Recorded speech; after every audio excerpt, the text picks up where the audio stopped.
Hello friends, இன்றைக்கி மக்கானா குருமா எப்படி பண்ணுறதுதான் பார்க்க போகிறோம். என்னோடய ஸ்டைலில் வந்து மக்கானா குருமா பண்ணியிருக்கேன். ஒரு பேனில் வந்து தேவையான அளவு நெய் ஆட் பண்ணிக்கோங்க. நெய் ஆட் பண்ணிவிட்டு கொஞ்சமாக மக்கானா எடுத்துகிட்டு நெய்யில் நல்லா ஃப்ரை பண்ணி எடுத்துக்கோங்க. ஒரு 5 மினிட்ஸ் நல்லா ஃப்ரை பண்ணி எடுத்துகிட்டு தண்ணி எடுத்து வச்சுருங்க. சேம் பேனில் கொஞ்சமாக நெய் சேர்த்துட்டு 2 டேபிள் ஸ்பூன் எண்ணெய் சேர்த்துக்குங்க. எண்ணெய் ஹீட் ஆனதும் பிரியாணி ஸ்பைசஸ் எல்லாம் சேர்த்துக்குங்க. கிராம்பு, பட்டை, சோம்பு, கருவேப்பிலை, 2 பச்சை மிளகாய் எல்லாம் சேர்த்துக்குங்க.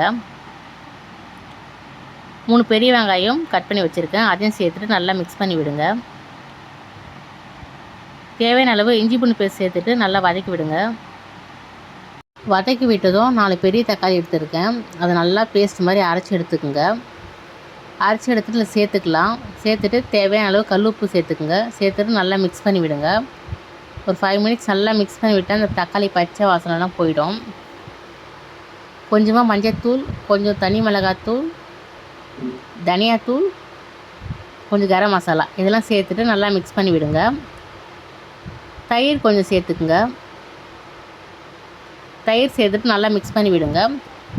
இந்த ஸ்டேஜில் வந்து நம்ம வந்து நெய்யில் வறுத்து வச்சுருந்த மக்கானா வந்து அதில் சேர்த்துக்கலாம். சேர்த்துட்டு எல்லாத்தையும் நல்லா மிக்ஸ் பண்ணி விடுங்க.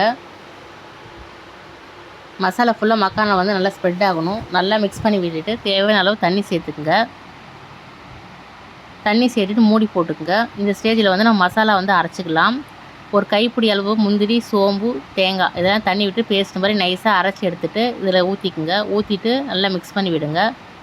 மிக்ஸ் பண்ணி விட்டுட்டு மூடி போட்டுக்குங்க. ஆஃப்டர் 10 மினிட்ஸ்க்கு அப்புறம் மூடி ஓப்பன் பண்ணதும் நமக்கு சூப்பராக மக்கானா கிரேவி ரெடி ஆகிடுச்சு. இது மக்கானா குருமா. மக்கானா குருமாவுக்கு வந்து தேவையான அளவு கொத்தமல்லி தழை போட்டுட்டு கலக்கி விட்டுக்குங்க. அவ்வளோதான். இது வந்து நம்ம டிஃபனுக்கு இட்லி, தோசை, சப்பாத்திலாம் வச்சு சாப்பிட்லாம். டிஃப்ரெண்ட்டாக ட்ரை பண்ணலான்னு சொல்லிட்டு நான் மக்கானா குருமா வந்து என் ஸ்டைலில் ட்ரை பண்ணேன். நீங்களும் ட்ரை பண்ணி பார்த்துட்டு எப்படி இருக்குன்னு மறக்காமல் கமெண்ட் பண்ணுங்கள். நெக்ஸ்ட் வீடியோ பார்க்கலாம். Bye friends.